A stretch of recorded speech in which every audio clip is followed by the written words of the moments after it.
जब सास बन गई माँ।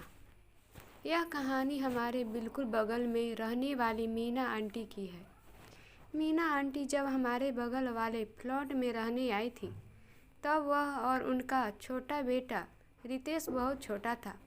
रितेश के पापा का देहांत बचपन में ही हो गया था। एक्चुअली में मीना आंटी बैंक में जॉब करती थी।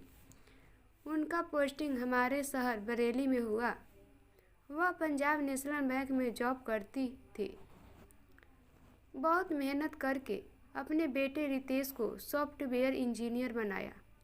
इंजीनियर बनते ही मीना आंटी मिठाई का डब्बा लेकर हमारे घर में आई कि हमारा बेटा सॉफ्टवेयर इंजीनियर बन गया है। वह अब बहुत खुश थी। अब वह अपने बेटे रितेश के शादी के सपने देखने लगी थी।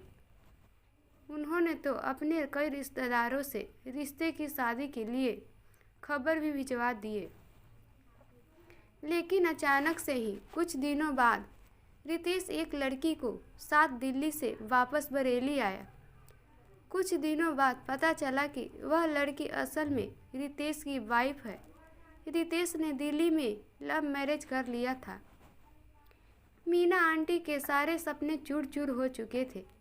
कुछ दिन बाद रितेश अपनी वाइफ संजना को छोड़कर दिल्ली चला गया। कुछ दिनों बाद से ही रितेश के घर में सास बहू में लड़ाई होना शुरू हो गया, क्योंकि मीना आंटी को संजना बिल्कुल भी पसंद नहीं थी।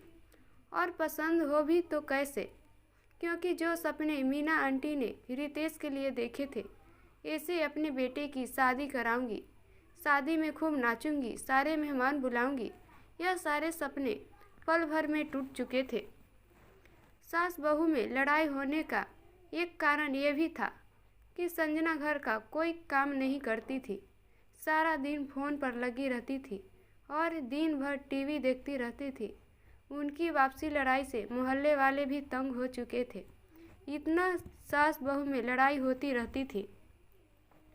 धीरे धीरे रितेश के शादी को 5 साल से भी ज़्यादा हो गया था, लेकिन अभी भी संजना मां नहीं बन पाई थी। इस बात को लेकर रितेश संजना से लड़ाई करना शुरू कर दिया। अब रितेश संजना को बिल्कुल भी पसंद नहीं करता था।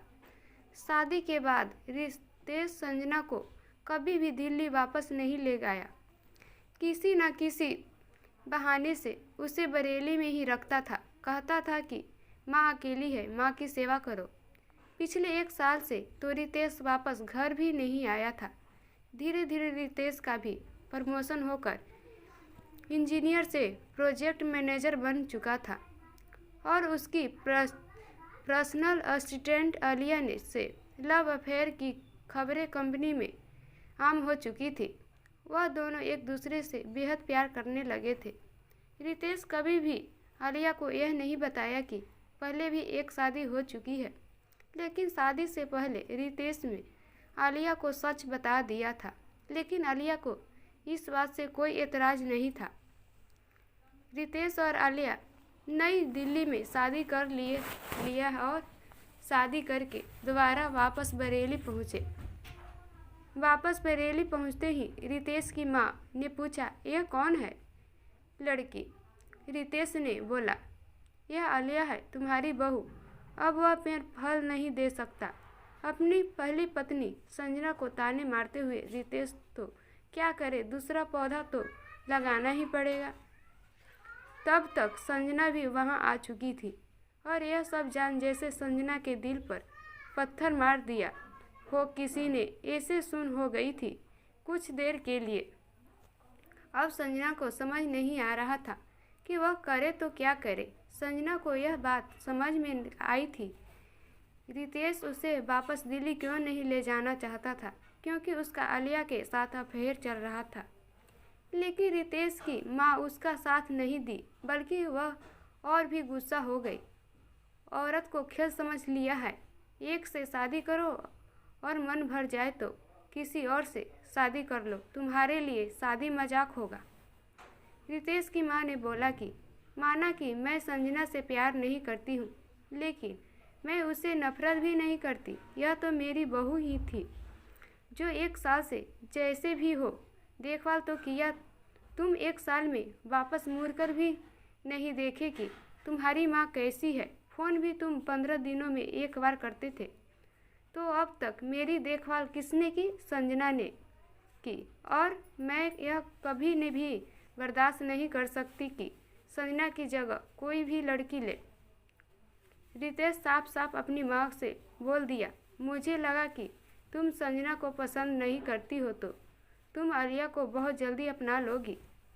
रितेश की माँ ने बोला, यह कोई खिलौना नहीं है, यह पसंद नहीं है आया तो कोई और खरीद लो। संजना तुम्हारी बीवी है और इसको मैं इसका हक दिलाकर रहूँगी। रितेश बोला, कुछ भी हो जाए अब मैं संजना के साथ नहीं रहना चाहता। मैं पहले से ही तलाक की कागज़ बनवा कर लाया हूँ और इस पर साइन कर दे। यह खबर सुनकर तो संजना के सामने मानो उसकी दुनिया ही उजड़ गई। वह हृदय से कितना प्यार करती थी रितेश के लिए। उसने अपना घर परिवार सब छोड़ दिया था। बड़े शहर दिल्ली छोड़कर एक छोटे से शहर बरेली में आकर रहने लगी थी। और रितेश ने क्या किया? उसके साथ धोखा। क्या अगर वह माँ नहीं बन सकती है तो क्या रितेश दूसरी शादी कर लेगा? ऐसा सोच ही रही थी तब तक रितेश की माँ ने संजना के पीठ पर हाथ देते हुए बोला, बेटा मैं तुम्हारे साथ हूँ और मैं तुम्हारे साथ कभी भी अन्याय नहीं होने दूंगी। मैं चलती हूँ तुम्हारे साथ किसी वकील के पास। लेकिन अब संजना समझ चुकी थी कि रितेश का प्यार उसके लिए मर चुका था। उसने बोली, माँ जब रितेश मुझे प्यार ही नहीं करता है तो मैं उसके साथ रहते भी क्या लूँगी। ज़बरदस्ती की ज़िंदगी जीने से ना वह खुश रह पाएंगे ना मैं खुद खुश रह पाऊँगी। इससे अच्छा है कि मैं वापस दिल्ली अपने माँ बाप के घर चली जाऊँ। लेकिन वहाँ भी जाऊँ तो कैसे जाऊँ? वहाँ से तो मैंने सारे रिश्ते तोड़ के यहाँ आ गई थी। रितेश की माँ बोली, बेटी जब तक मैं जिंदा हूँ तब तक तुम्हें कहीं जाने की ज़रूरत नहीं है। आज के बाद यह घर छोड़कर हम चले जाएंगे। हम माँ बेटी दोनों एक साथ रहेंगे और मैं करूँगी तुम्हारी दोबारा शादी। कुछ दिन के बाद रितेश की माँ ने संजना के लिए एक अच्छा लड़का देखकर संजना की शादी कर दी।